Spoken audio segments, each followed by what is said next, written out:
Hello and welcome to the Rask Network. What you're about to hear and see is limited to general financial information only. Please be sure to speak to your financial planner or refer to our financial services guide available at rask.com.au/FSG before acting on the information.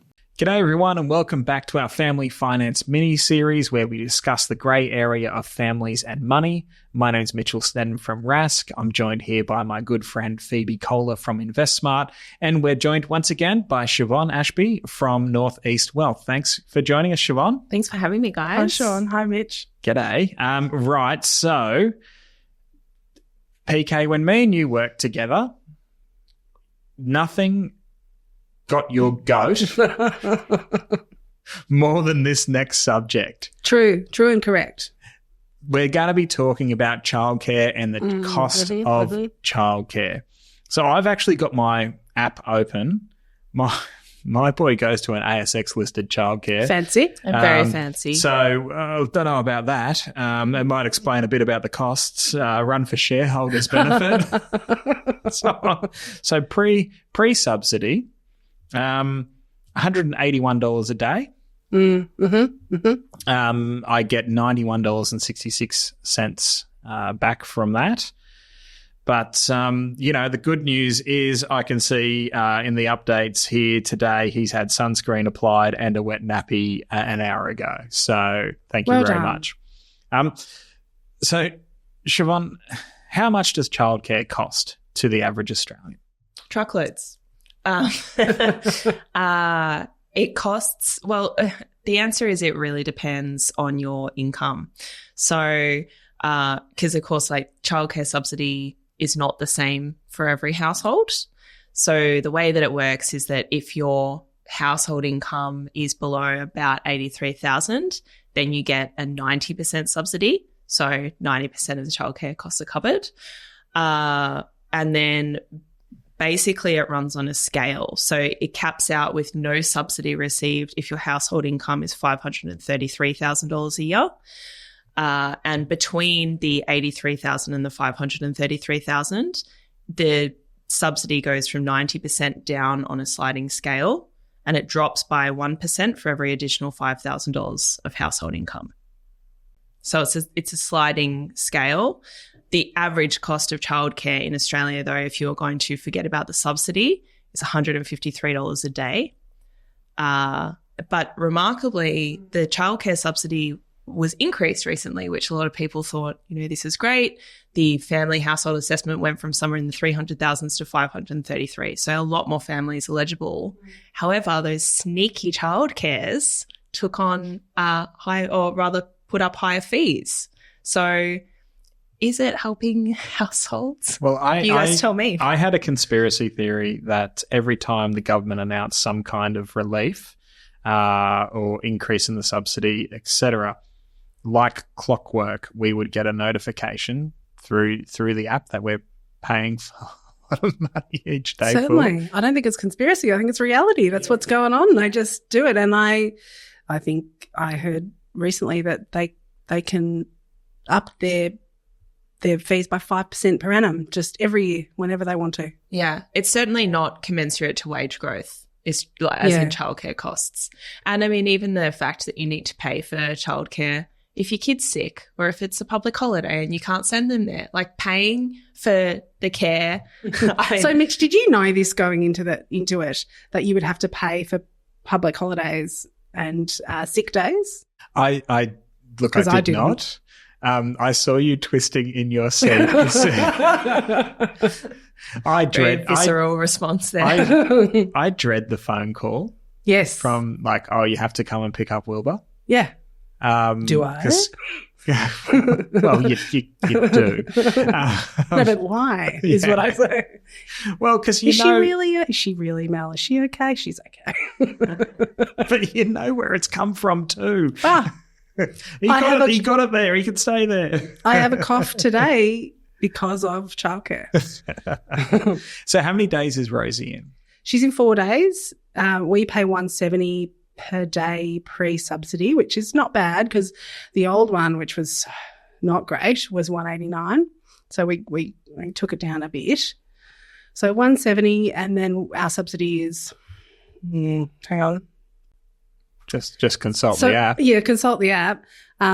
We of that 93, 72 is subsidised. But it does, I mean, it adds up for us. We pay $305 every week for childcare. That's your out of pocket? Out of pocket. Yeah. So speaking personally, I work 3 days. And we've only, I'm about to start working 4 days. That's beside the point. But so my wage is, not very much, and it's 3/5 of FA going into childcare. It's crazy. Yeah. Yeah. Well, there are parents that actually really seriously consider, how many days am I going to work? Because it's like, well, I can have my kid with a stranger, or I can look after them myself and feel confident in that care and not have to pay for it. Because particularly for lower income earners, you really do need to think about, is it worth it? Of course, there's other benefits like career growth, etc. So that's a whole. That's right, and it's kind of worth it to be plugged into the workplace, because if you're not, and you've been out of it for 5 or 6 or 7 years, entering the workspace as an older woman who's been out for up to a decade, it's really hard to then get a job. Also, you've foregone super. You've foregone super, absolutely, yeah. So, Phoebe, can I ask, in your household, was there a discussion between you and your partner about how many days you would do? Because is there a point where it just literally financially doesn't make sense to send them into daycare? I think the answer is yes. I don't, off the top of my head, I don't quite know what it is though. I think for us, it was 3 days. We had to, it didn't work. If I had her in for childcare for 2 days and I was working 2 days, those 2 days would cover that childcare. There would be no point in me working. But so if I'm working 3 days, the third day we bank. Wow. So awesome. Yeah. Yeah. I'm sorry, I'm just baffled by that. That's just. Yeah. It's a long way to say that it's most of our outgoings is childcare costs. Yeah. It's a tremendous amount of money. Yeah, it is. Yeah. Yeah, I've actually been looking into this, although I don't have kids myself, but I'm a financial advisor, so I always look ahead. And I discovered that although you can't send kids to ELC, as in early learning care, is that what it stands for? Early Learning Centre. Early Learning Centre. Yeah. At like a grammar school, for example, it's $7,000 a year, or like $6,500 a year to send them there from 3 years old, versus spending into the $20,000 a year sending them to childcare. Well, the amount that we're paying at the moment for Rosie to go to childcare is as much as it would cost to send her to a private school. Yeah. Which is pretty staggering, really. Yeah. It's such a relief for parents. I see it all the time of parents that are just, can't wait to send their kids to primary school. And some parents are actually sending their kids to primary school early. Because it's just, I will save, $15,000 this year if I send you to school. So you're going to school. Look, it's a bit of diminishing returns. I mean, so it's very, very expensive. So Rose went to childcare from 9 months, and is now 3.5. So next year will start getting the kinder subsidy, which knocks it down a little bit. 3-year-old a little bit, and then 4-year-old a little bit more, and then 5-year-old she goes to school, and it'll be $600 a term instead of $300 a week. Yeah. So we have factored that into our long-term financial goals, in that we think that maybe when she goes to school we will be able to renovate our house, or save to go on a holiday, do something other than daycare. Correct. Yeah. You're paying an awful lot of money to get sick regularly, aren't you? Well, I was going to say, other than fucking sitting around and blowing our noses. Yeah. There are alternatives. I know some friends of mine, this alternative I'm going to say is quite an extreme, but it made sense in his situation. He had 2 kids. Right? So imagine having, to my knowledge, does it go down if you've got? Yeah, if you have if you have more than 2 kids under 5, you get a higher subsidy for the second child. Right. That's some relief for some people.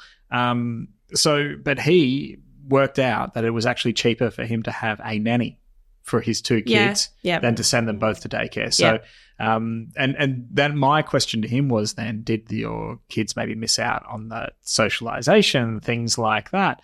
And he said, no, well, there was just a group of nannies that went down to the playground together each day and whatnot. And so they actually got that socialization and whatnot. And can you apply the CCS to a nanny? I think you might. I'm not sure, but we'll look it up. And if you can, we'll put a link to a resource in the show notes because I'm not sure. But the other one as well, the other alternative is community daycares. Yes. And so I know a mate who also they got their boys into the community daycares. Far cheaper. They're free, aren't they? No, they're not free, but they're cheaper. They're a lot cheaper. I did hear somebody say recently that, truthfully, you're never going to get into a community one. The ones that are attached to churches and they all wear linen, you can't get in. They all wear linen. But if they're on a main road and they're, bright orange, no worries, get in. So you're making it sound like a cult, or wearing linen. It did sound a bit like it does. But the downside to that, though, he's saying as well, no school holidays. So no care over school holidays. And it's essentially school-ish hours. So he's talking about kinder there, I think. Is it? Yeah. So there are kinder-only places that don't have the long daycare either side of it. Right. So you've not come into this yet because your kid's 2.5. But when the kid gets to be kinder aged, you need to make a decision as to whether you want them to go to a separate kinder place and have the kinder subsidy applied there, which is free. So when you're 3, you get 12 hours of kinder. When you're 4, you get, I think it's 15 hours of kinder. But if you work, you need long daycare either side of that. So these places that are 9 till 3 don't give you long daycare. You have to pick your kid up at 3 o'clock. Yeah. Plonk him in front of Bluey. Doesn't work that while well. you finished your work day. So so this is an ongoing conversation in my house. Do we get them to the fancy kinder down the road, or do we keep them in do we keep her in the long daycare? Well, yeah, that's the other thing. And then the lack of school holidays. I mean, we're not my parents are in Newcastle. Claire's parents are in New Zealand. But even if they were here, they're probably now at the age where doing, grandparents kind of picking up and looking them after them in the afternoons, probably not an everyday scenario. So once a week at most, really. Yeah. So or a favour if every now and then. Yeah. So daycare for us just makes complete sense. No, absolutely right. Us too. Yeah, 100%. We can't really. At the moment. It's an unavoidable cost. Yeah, it's an unavoidable cost. That's right. Yeah. And it's one, getting back to our previous conversation, that I didn't factor in. I didn't think it was going to be such a huge amount of money ongoing. Yeah, I think I've seen a lot of people don't understand the costs of it and don't appreciate how impactful those costs will be, because it is enormous, isn't it? Yeah, it is. Yeah. I speak to a lot of prospective clients, people that come to see us, and even those, in fact, ironically, it's often those with the most household income that have the poorest savings, because they just earn so much money that they don't need to pay attention to it. But the thing is, these people I'll say, what are you saving? Oh, maybe $1,000 to $2,000 a month. Now, if we just use your example, you're spending $1,200 a month out of pocket on childcare. There's all your savings gone. Yeah, absolutely right. It's a huge thing to have to pay for. Whether they're sick or whether it's public holidays, and people just don't realise. And I don't think I'm alone in thinking that it could be better. Although, I don't know, they all just lick each other's faces. And so they get really sick. I assume you mean the kids and not the carers. Hopefully not. In their own time. When it comes to preparing for daycare, I know we started touring daycares a few months after Claire was pregnant. So It's pretty soon. That's clever. Well done to you. yeah, sir. really? Okay, we just thought that was the norm. I was like, yeah, cool. She'll be right. I'll get her in next week. I was wrong. Big wrong. so we must have gone around 4 or 5.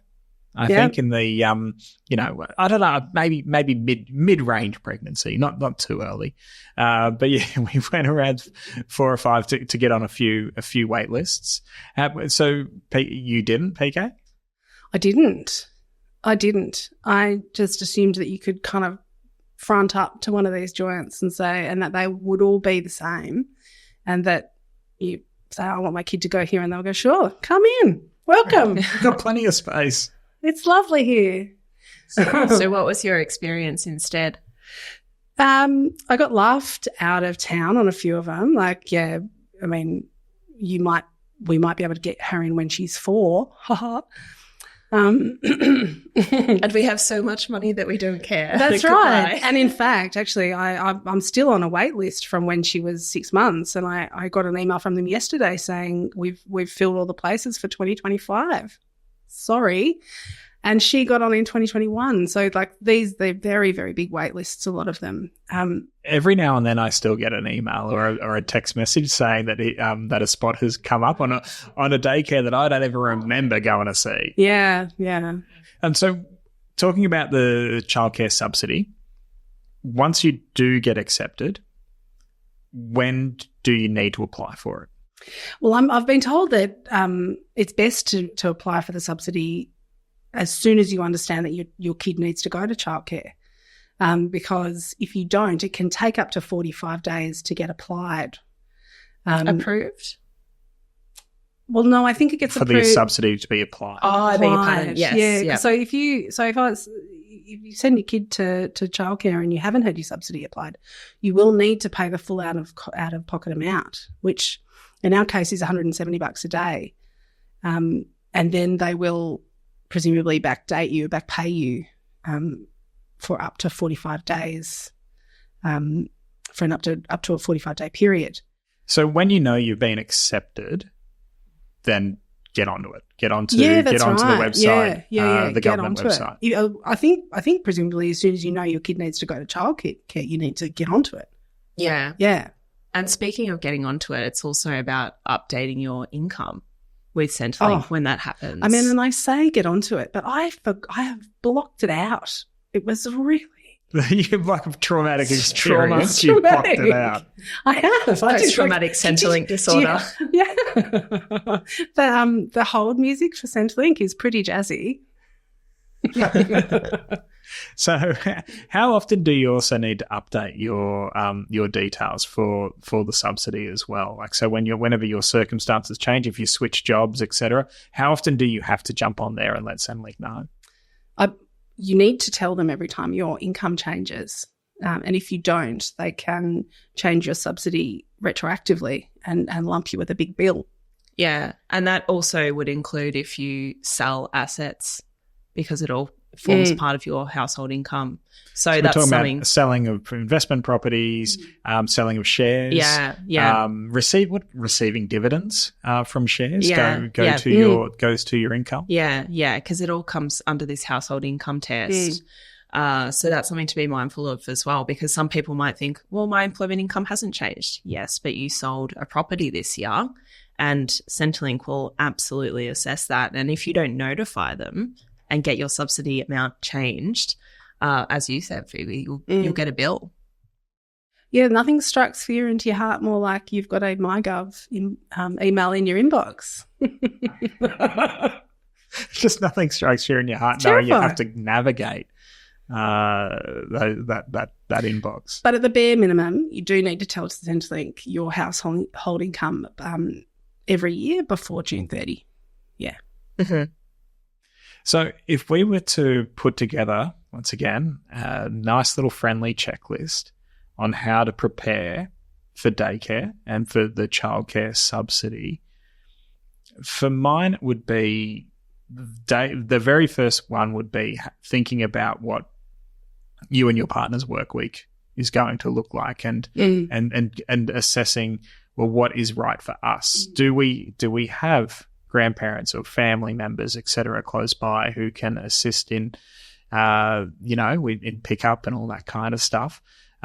But are we both going to be working? Are we both going to be working full time? Is someone going to work just 3 days a week or 4 days a week in our household? I think just having that conversation about what you both want is a really, really good starting point. From a financial perspective, what would you do?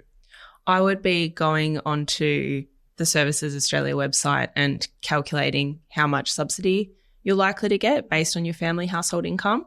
And then what I would actually be doing is building that additional cost into the budget, because people do get really surprised at how much it costs. And particularly when you have things like debt repayments or personal loans and stuff like that, where you're thinking, I'm barely getting by at the moment.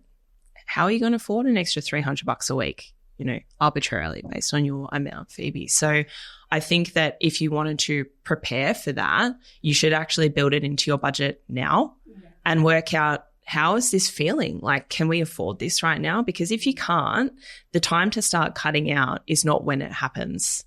That just builds additional stress. It builds additional stress. And also, if you start putting the money aside for it now, well, hey, you've got a nice little savings kitty there anyway, which is always nice to have an emergency fund.